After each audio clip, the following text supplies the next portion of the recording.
Reverend Harold Good is a Derry-born Methodist minister and one of the oldest surviving actors of the Northern Ireland peace process. In his memoir, In Good Time, he lifts the lid on his experiences of life and his involvement in the historic Northern Ireland peace process. And he joins me now to discuss the same. Harold, thank you for your time today. Thank you, Arthur.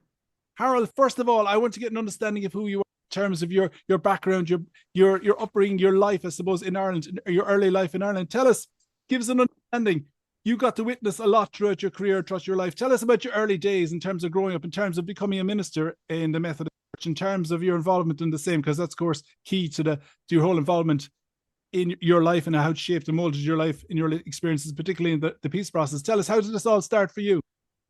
Well, it's very nice to be talking to you in Cork because I've got Cork DNA. My father was born and raised in Skibbereen, West Cork. So I'm very proud to have that Cork link in my in my DNA. And I've been back to visit not so long ago and enjoyed greatly exploring some of the sites which were a part of my ancestry. My father was one of 10 children born in Lepp, just outside of Skibbereen. So my mother was from County Armagh, and so I have a cross Ireland background, which I'm very proud of and very grateful for, because it has given me a great understanding of life right across this island, and I feel as much a part of the far southwest of Ireland as I do of the northwest of Ireland. My dad, who, as I say, was born in Skibbereen, he was also a Methodist minister, so I grew up within that environment of a Methodist manse within the life of the Methodist Church. It was a very happy experience for me, and when I came to think about what I was going to do in my life, it was one of the attractive options for me. And I had no hesitation when I felt that kind of inner call to go into ministry. And I've never regretted that decision. I've had a very privileged life as a Methodist minister in both parts of this island, as well as in other places. I spent some time in America. My wife, by the way, is from Waterford, so that gives me another dimension in my all Ireland experience. You've done quite a bit of traveling. You've been in the States, you've been in Ireland, you've been in Waterford as well. Tell us, first of all, I want to get an understanding. In your book, you have detailed how those, and I'll quote from the book, for those less familiar with the intricacies of Northern Ireland, I would like to give a little background and explain some terminology. Tell us about this background, tell us about this terminology, just to set the scene, what we're talking about. Well, terminology, you mean in terms of Northern Ireland, its politics, its location, yeah. Yeah, well, as you know, there are 6 counties in Northern Ireland after partition in 1921, and there was a unionist Protestant. People use the terms Protestant and unionist interchangeably, and it so happens that people who were unionists were also Protestant, and they were in the ascendancy. They were the majority for many, many years. The nationalist stroke Catholic, and again, we use the terms interchangeably, were in the minority.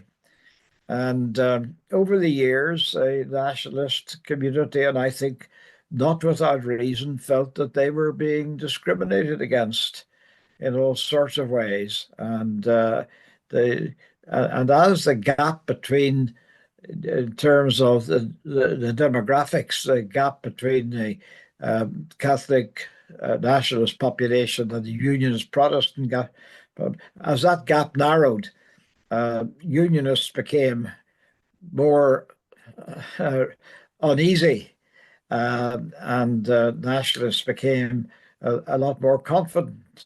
And the result of all that was the political pressure to begin with for change, some of our um, some of the things that were going on were not defensible, but it was the unionist community fearful of losing their position of authority and et cetera, et cetera. And there are things which should not have happened, and there were things that should have happened. And so it all came to a boil in the late 60s. It had been rumbling under the surface, but in the late 60s, things erupted with the civil rights marches, a call for civil rights, which began as peaceful protest and legitimate concerns. And then there are those of us who believe it was taken over by more militant forces. And eventually the IRA came into strength and into the picture. And then in reaction to that, there were the loyalists who came from the sort of Protestant side of the community. And we end up with very, very violent, dreadful violence, one side against the other. And that's just in a nutshell the background to our years of violence. And there are those of us who believed that there must be a better way of resolving our differences. We recognized that there were things that needed to change, but we would want them to change through a political process. But there were others who felt that the only way you can get change is through a militant campaign of violence. And so we've been in that dreadful situation for 40 and more years. But we then began a peace process, which culminated in the Good Friday Agreement, which was a great step forward because it was saying we're not going to solve our differences through armed conflict. We must find a peaceful, non-violent way of doing so. In your book, you describe yourself as a sickly but privileged child, and then you go on to describe yourself as a boy preacher. In this environment you were growing up, tell us briefly what you were speaking about in terms of those terms, and indeed tell us what was it like you growing up for you as a young boy, as a teenager, as a young adult, growing up on that political divide. Yeah. There was, of course, a them and us, from which an equal side, you could say. One side said them, the other side said us, and vice versa. So as being on the side you were, tell us, what was life like as a young boy in that environment in Northern Ireland? Yeah, well, the first chapter is very much about the sickly child, because when I was just 4 years of age, I got a bovine tubercular germ which entered my spine. And in those days, it's hard to believe that even in one a relatively short lifetime, we didn't have penicillin, we didn't have antibiotics. And so the only thing they knew to do was to lie me flat in the hope that the thing would go to sleep and that my back would not end up as a curvature. You remember we used to see people walking around with, well, you're too young to remember, but it used to be quite common to see people with what was called a hunchback. And that was very often because people had what I had, but had been untreated. So they ended up by the curvature of the spine. But at my time, they laid me flat on a box with wheels on it, and that was my life for 3 years, from 4 years of age up until I was 7 plus. So that part of my childhood was very different from a normal childhood, and and that was in the city of Derry.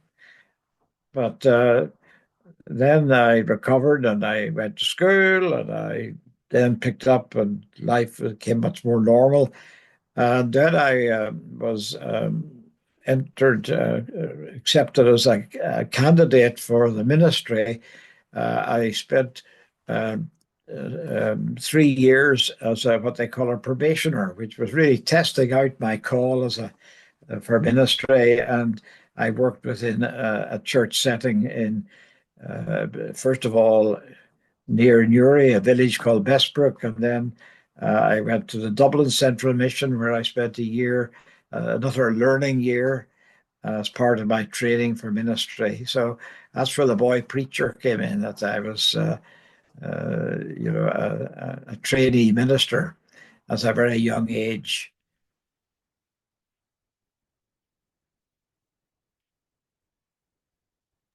So obviously a point came where you passed the grade and you were accepted as a minister in the church. You were then, your book speaks about, moved down to Waterford of all places. I want to Yes. understand, because it's very much part of your story, the cultural difference between Northern Ireland and Southern Ireland. What struck you? What was life like when you moved down south?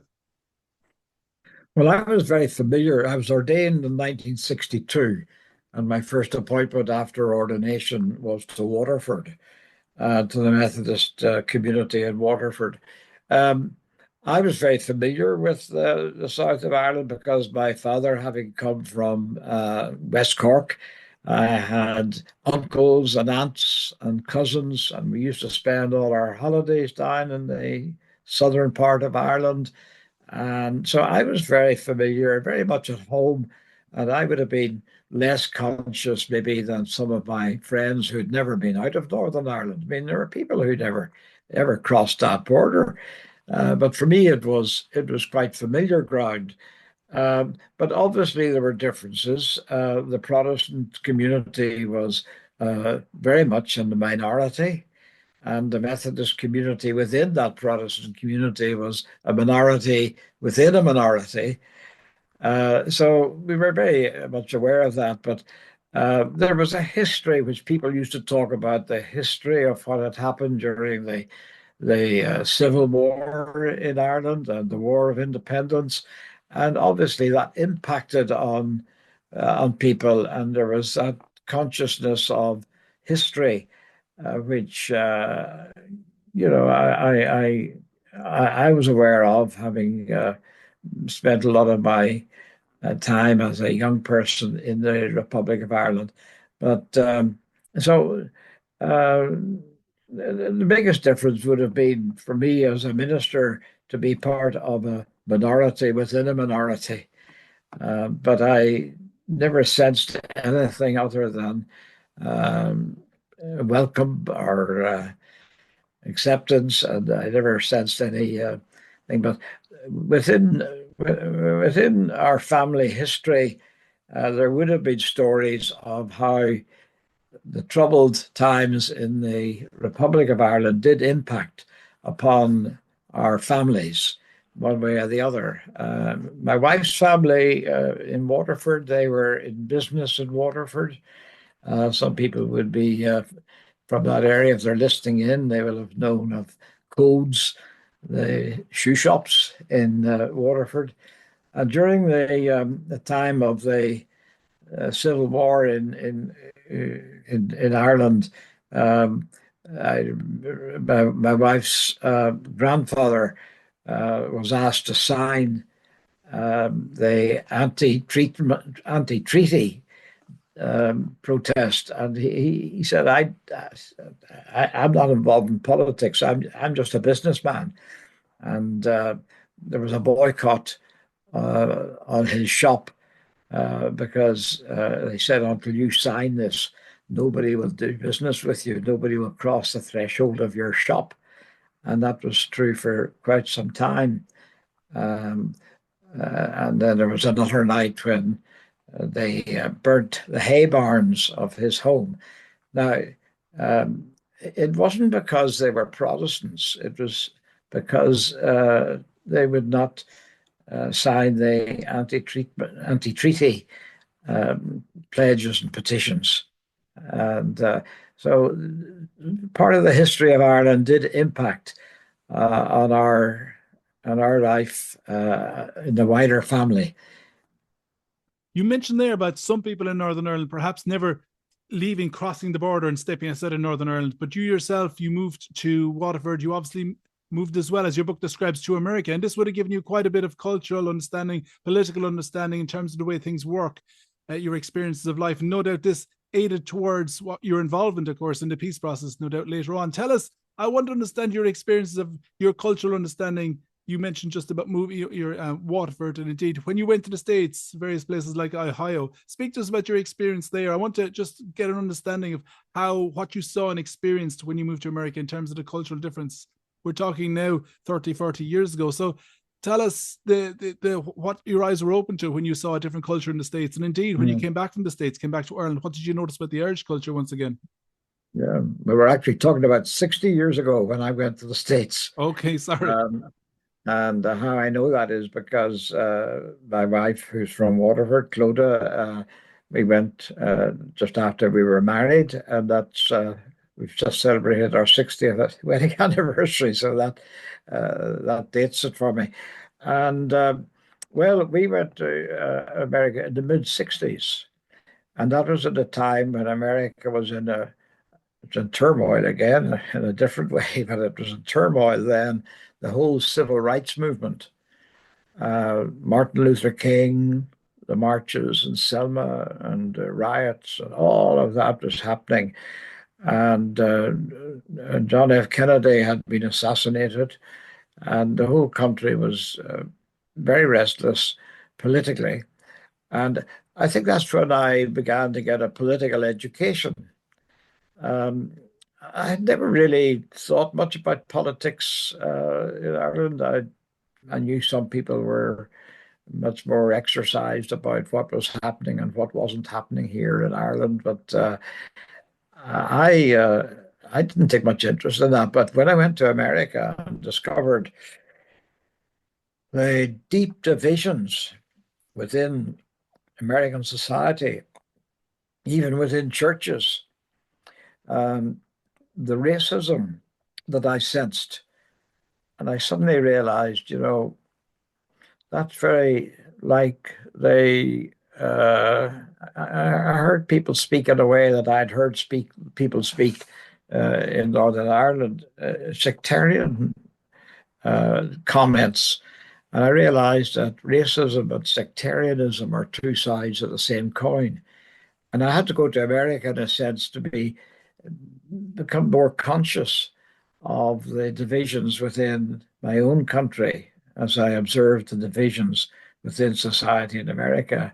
We saw some witnessed, and I've counted one or two of the stories of where we saw raw, naked racism and the impact upon people and how divisive it was in the society at that time, politically and culturally and socially. And so then I was asked, I was doing some further studies, and during that time, I was asked, would I look after a church that needed pastoring?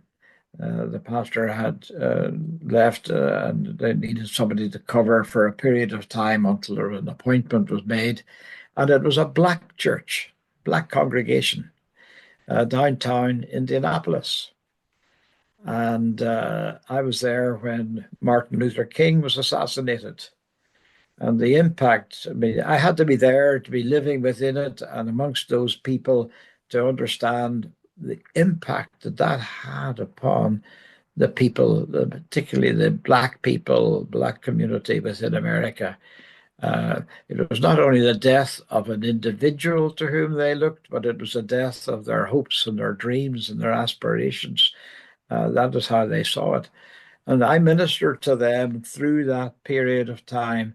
And I learned a lot from them, how they coped with their hurt, their pain, their anger. And again, without realizing it, it was preparing me for a ministry that I was going to return to in Northern Ireland. Because when the time came to return to my homeland, um, my appointment was to the Shankill Road in the middle of Belfast in 1968, just when the conflict was beginning to become very, very, very intense. And so I was there through those early years of that conflict, ministering to people. A lot of my ministry was on the streets, and ministering to people who were affected by the turmoil and the violence and the fear. And then after being in that situation for a while, I went to the Coromita community, which may or may not be known by some of your Cork listeners, but Coromita is a center, a Christian center for reconciliation, where we try to still do bring some healing to the division and healing to the hurts that have been caused and created as a part of the legacy of that very troubled period of time. So that was my ministry. And then I returned back to parish ministry, again, with all of its challenges to try but through all of that, I was involved in conversations with people who were actually involved in the conflict. And our Methodist Church asked some of us if we would seek to try and be facilitators, to be reconcilers, and see if we could build some kind of bridges across the community.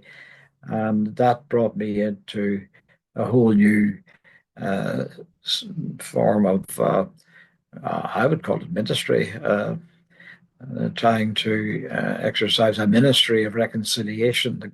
In the scriptures, St. Paul reminds us that if we're going to be obedient to Christ, we must be obedient to his call to a ministry of reconciliation.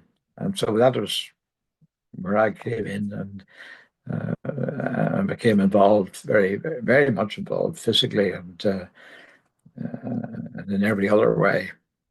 I want to get an understanding when you moved back from the States to the island of Ireland, Northern Ireland and Southern Ireland. Of course, you went back and you were working in Northern Ireland, but nevertheless, the comparison of both cultures, the comparison of both ways of thinking. You mentioned about segregation in the United States, two sides of the same coin.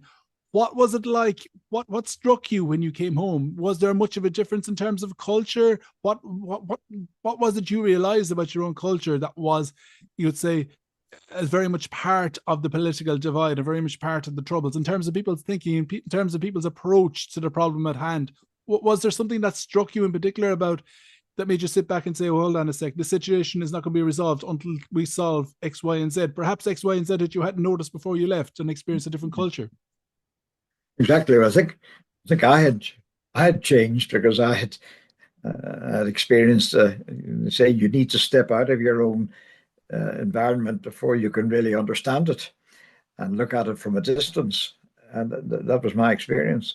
And I think I was a different person when I came back because I had 4 years living and working and serving in a different environment.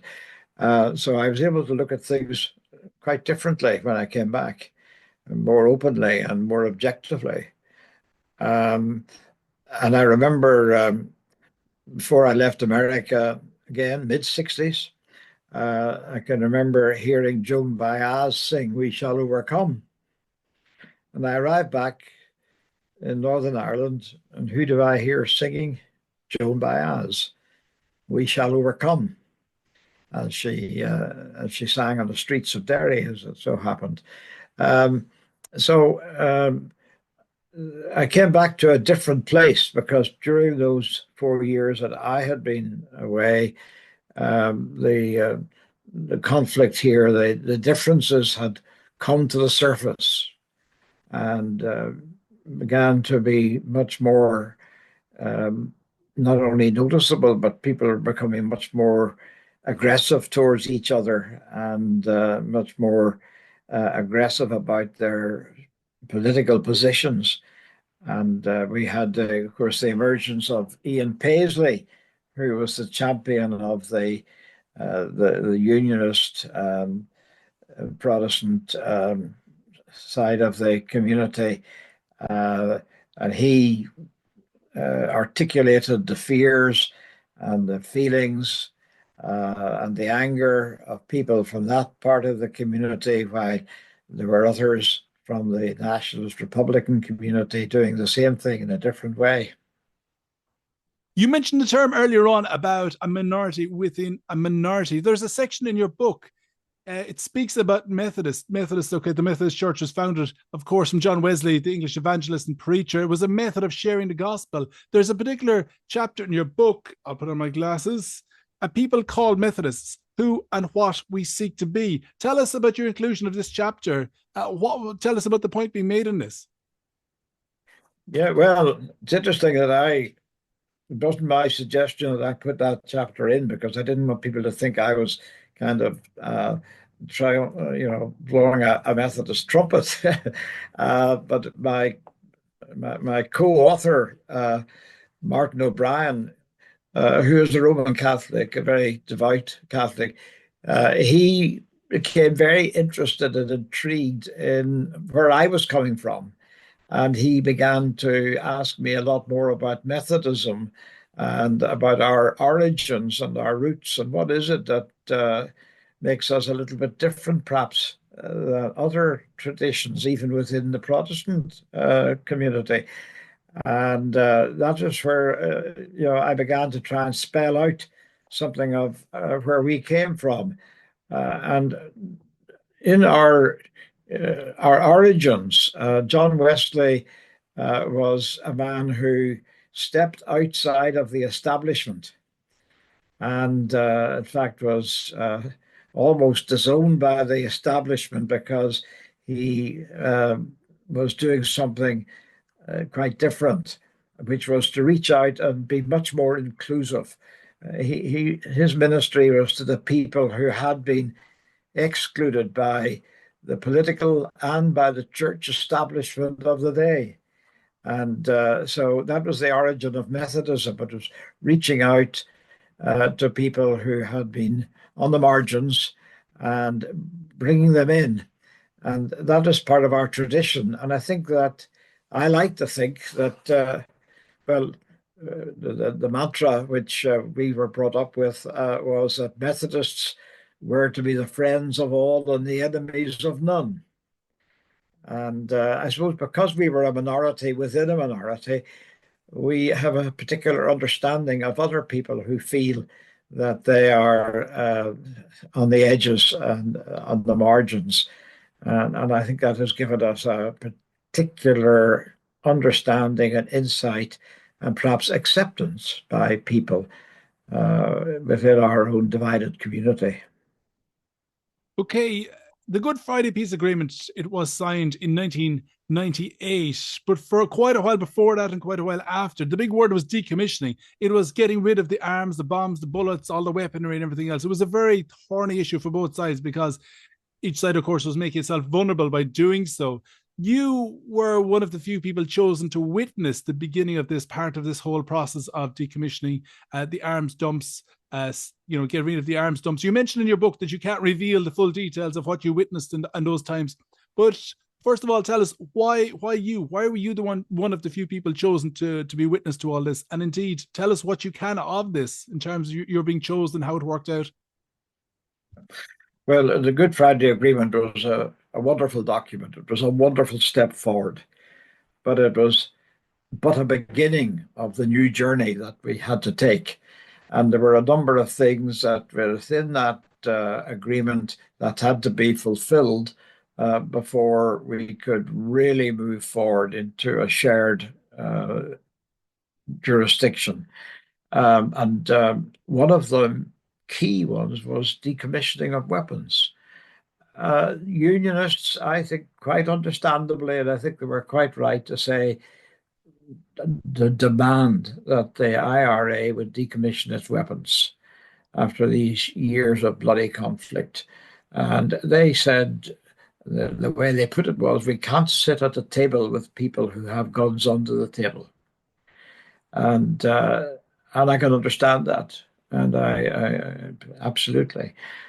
So there had to be a process whereby the IRA weapons could be decommissioned. They had to do it themselves. Anything other than that would have been seen as surrender, and they weren't into surrendering. So a process was found whereby they would take responsibility for the decommissioning of their own weapons. But then, in order to satisfy the demands of the people across the community, not just unionists, but also people from the nationalist community who also were very anxious that the weapons would be taken out of the equation. And one of the suggestions was that they would have two clergy, one Protestant and one Catholic, who would witness this process and be able to come back from that process and say, we have seen with our own eyes, and we can put our hand on the heart and say, the weapons are now. The definition of decommissioning is that weapons be put beyond use and beyond reach. And so we were asked. Now, why was I chosen? Well, my fellow witness was the wonderful Father Alec Reid, a Redemptorist priest who had been working quietly in the background, trying to facilitate conversations that led to agreement. And I had been involved in conversations and building trust on the unionist side of the community, and across we'd been building bridges between unionism and republicanism, and so I was trusted across the divide, and I think that was why. I mean, my name was a surprise to many people because what we were doing was all under the radar. It was all in quiet places behind the curtains. And so I wasn't really well known at all at that time because what I was doing was and had to be quiet. So that is how I came to be chosen. And I felt very privileged to be trusted. Uh, there's no greater privilege, I think, than that to be trusted. Trust is a very precious thing. You have to watch it very carefully and guard it because if you lose it, you don't get it back. So, what did I see? Well, journalists have all been they've done everything but bribe me to tell them what I saw, and I'm not about to tell what I saw. Because there's a confidentiality that has to be respected. And I ask people to respect that. But what I do say, you know what? What I saw was hugely important. Of course, it was very important. But what I heard was no less important. And in fact, in some ways, I think what I heard was even more important because I heard people with whom I spent that journey of decommissioning over a period of days and across the island. Uh, I heard people saying, "It's over. We're not going back there. We have no desire to go back there, and we're doing this for the sake of our children and their children. We don't want to see another generation going to prison, another generation growing up without their fathers and their families and their homes, another generation of young people losing their lives for what and for why. It's over. It's over." And that, to me, was so much more important than even what I saw. During the whole era of the Troubles, there would have been various words and slogans thrown back and forth by each side, just demonstrating the hatred each side had for the other's opposing political viewpoint. There's various terms like not an ounce, not a bullet, never, never, never were some of the words as well. Your book details your interactions with two key figures. There was Martin McGuinness and there was Ian Paisley. These two men would have had very strong and differing political opinions that would have made them, in effect, stark enemies, quite radical enemies during the height of the Troubles, but nevertheless two men who came to form what appears to be very much a friendship, so much so that were even dubbed the Chuckle Brothers because of their laughing amongst themselves when they met and when in public. Tell us, first of all, about Ian Paisley, your interactions with Ian Paisley. Martin McGuinness would have said, not a bullet, not an ounce. Ian Paisley would have said, never, never, never, never. And that loud voice of his. So they were poles apart, poles apart, worlds apart. Uh, and the remarkable thing was that when the agreement, well, Ian Paisley, he wasn't in agreement with the agreement. He felt that the agreement was a sellout, the Good Friday Agreement. So it took him quite a long time to come round to accepting that there was a new way forward. And decommissioning was part of it. He said there could be no sitting together, there could be no working together until the decommissioning was complete. Um, but he began to make a journey within his own life. I think he began to accept reality. Reality began to sink in that what he would have liked, which was continuing the old order, was that was not going to be. The world had moved on and was not going to accept the old order. There had to be a new way of governing and of living together and of sharing life in this place and sharing governance.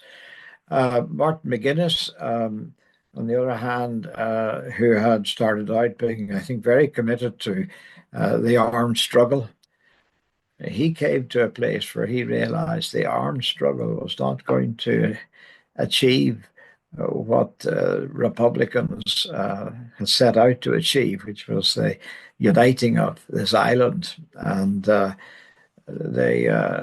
political unification of the reunification of the island. And he came to the place where he realized that was unrealistic. It was not going to happen. And once those two people came to understand that the world had changed and that what they wanted was not going to be achieved by the positions that they held, they had to look in a new direction. And until they came to that place, we weren't going to move forward. But they did come to that place. And I got to know Martin McGuinness particularly. Uh, I got to know Ian Paisley less well, but I did get to know him.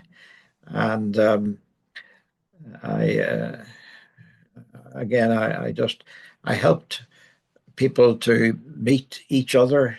Ian Paisley wasn't at my table, but one of his representatives was at my table with Martin McGuinness, and they did a lot of business together and did good business together out of mutual respect for each other and out of a commitment to trying to make a better world for all of us. And so that was how I again was involved, not just in the decommissioning of the weapons, but in making it possible for people to come together at my kitchen table to talk about how do we move on to the next stage to implement the agreement. You speak about two men who want to make the world a better place, have a mutual respect, want to make the world a better place. But that's one thing in the professional realm. But on the other hand, there is what the two men were dubbed, Ian Paisley and Martin McGuinness, towards the end, the Chuckle Brothers. What would you say about that in terms of their relationship? And it seemed what seemed to be at one stage two men on very opposite ends of the spectrum politically, men who breathed hatred for each other's political ideologies. And then towards the end, they were seemed at least to be very good friends. The term Chuckle Brothers, what was your take on that? Yeah, well, some people just don't understand that. To this day would be saying, how did that happen? Well, you see, it's all about relationships. And if we want to break an impasse of any kind, if we want to break a log jam, whatever kind, it can only be broken when people are prepared to be open to each other and to get to know each other and to understand each other, to hear each other, to listen to each other. And that was what happened in this case. Two people who were diametrically opposed, who found themselves in the same room and began to understand where each was coming from.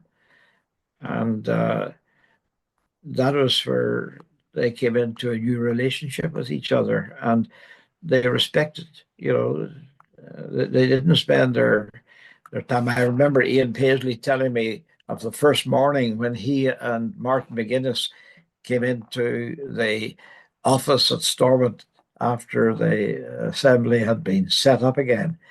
He said, the first morning we came in, he said, I said to Martin McGuinness, there's two ways we can play this.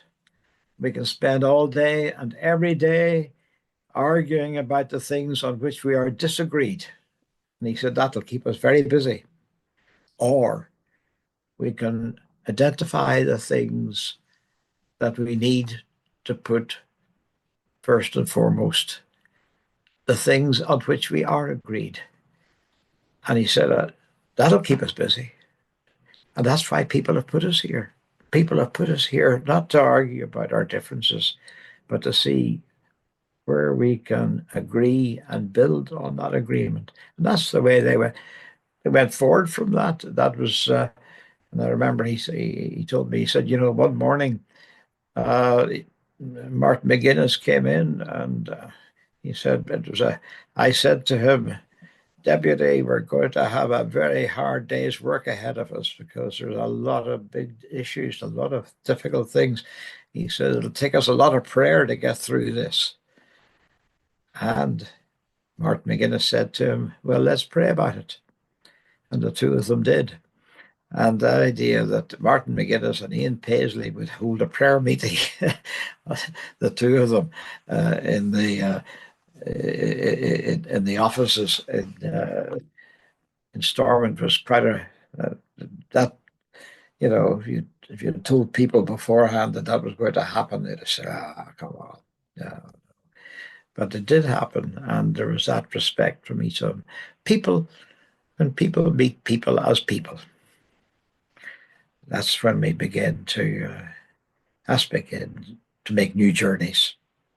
People meeting people as people. You mentioned that you didn't get to know Ian Paisley very well, but Martin McGuinness, you did. Martin McGuinness, the man you knew, it's an entire chapter in your book. Tell us about Martin McGuinness. What have you noted about him in your book? Tell us about your relationship with him and what you discovered about him. Well, the first real meeting that I had met him briefly with others on occasions, but it was 30 years ago, actually, last week, that together with my small Methodist group of facilitators, it was after the breakdown of the ceasefire, and we just felt very, very, very aggrieved and very anxious because what we had hoped for had collapsed. So we went up to Derry to see Martin McGuinness. We identified him as the person who would be the most influential person. Gerry Adams maybe was seen to be the leader of republicanism, but we realized and sensed, and I think quite rightly, that Martin McGuinness was the influencer. And so we went up and met him in his little office, which was in a back bedroom in a house on the Bogside. And we had brought with us 10 prepared questions and points that we wanted to put before him. They were open and they were honest. They were searching. They were hard-hitting to the leader of what we saw to be the Republican violence. We didn't know how we would be received, but he sat at his side of the table, writing down everything that we said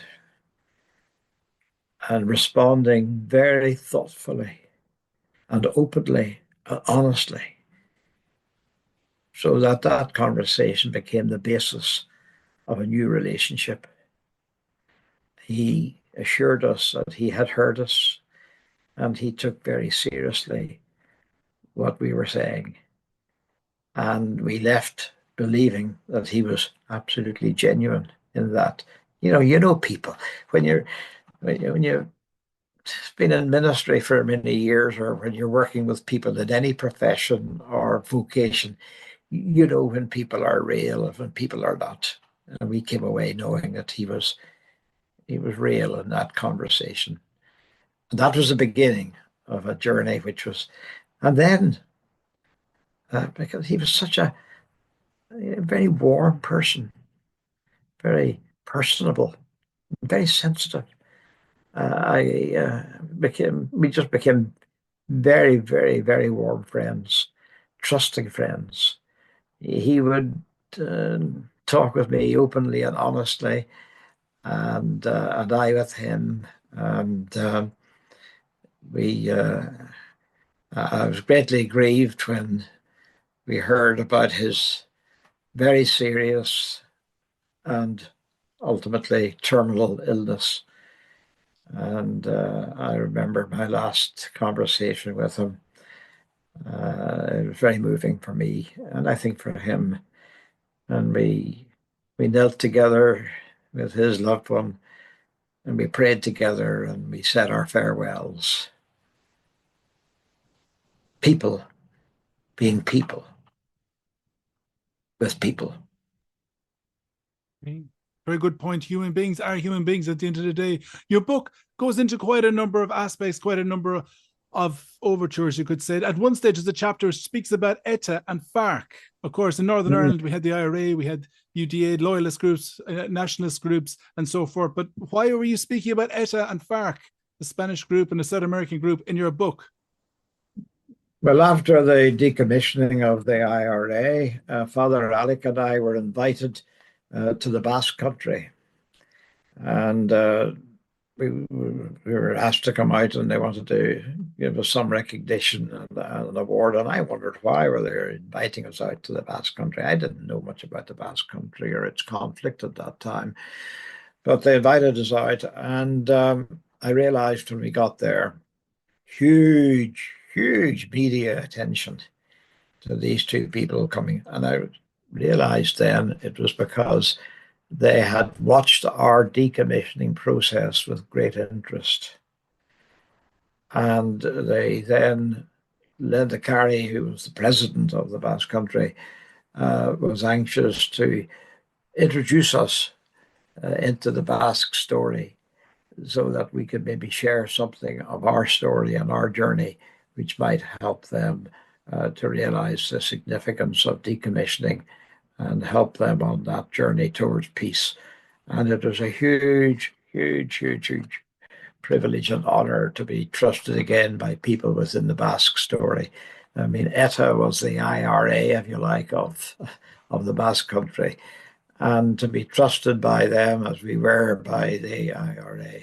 To ultimately, sadly, Father Alec had passed away by the time they were ready for decommissioning.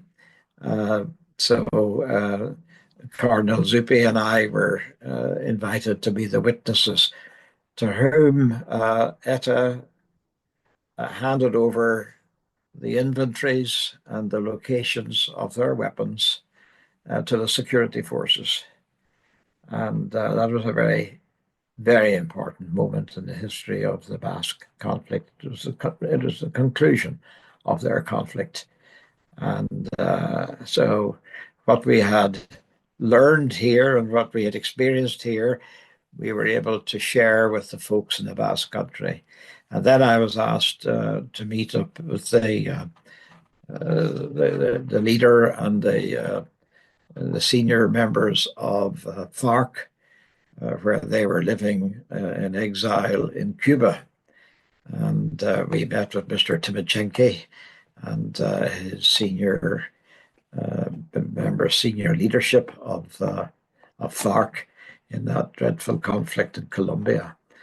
And again, they had asked me to come out to talk to them about decommissioning and how we might begin to think about helping them in their desire to decommission their weapons also. Okay. As a finish up, your book speaks about how there has been mistakes. There have been mistakes in the churches on both sides of the divide in Ireland, Protestant and Catholic. But ultimately, your book speaks about how there's been more good done than harm. Tell us, what point were you making in this in the final chapter, questions for our churches? Tell us about this. Yeah. Well, I think there are serious questions for our churches. I think there are questions about the past as well as questions about what we have to contribute to the future. But I also, within that, I was saying, we have to put our hand up because we were silent when we should have spoken. We sat back when we should have acted. And I think that if we had been more together as Catholic and Protestant churches and in the leadership, if we had shown more leadership and shared leadership, it would have been, we could have done a lot more earlier on towards the resolution of this conflict. We finally came together better than we had in the past. But I think we need to put our hand up and say by what we failed to do, more than by what we did. We let our people down.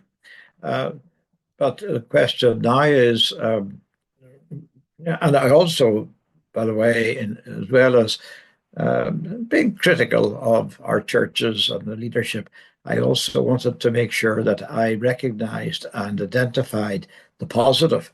And the positive is that throughout this bloody period of horror and hurt and pain and grief, there were people quietly at parish level, priests and pastors, caring for wounded people, caring for people who had been thrust into grief and loss and hurt and pain, and caring for them. And I wanted to recognize that because I think that is a hugely important part of the ministry of the church underneath, trying to help people deal with their hurt and their pain in constructive ways. But having said all that, where do we go from here? And my challenge to the churches is that I believe, as I said much earlier, we have a ministry of reconciliation. We're called to be reconcilers. I mean, that's what Christ came into the world. That was his mission, was to reconcile the irreconcilable. And the Gospels are full of stories of the Jews and the Samaritans and the sinners and the pious people. He came to build bridges. He came to bring healing to hurting people. And so I throw that challenge out to the churches. We've got to take our ministry of reconciliation seriously. And I think we have some distinctive words to bring to the whole healing of our conflict, like acknowledgement, honesty, grace, forgiveness. And these are words that we preach. Let's try and interpret them in new ways that will help to bring our people and all of us together to a new place, a lasting peace. And it's interesting, people are coming from around the world now to look at our peace process. And I think we need to be humble about that rather than being very arrogant about it. We need to be very humble and very grateful that God has given us this opportunity and to share our story with others. Reverend Harold Good, author of In Good Time. Thank you for your time today. Thank you. And I hope that maybe we've had just an introduction to the book,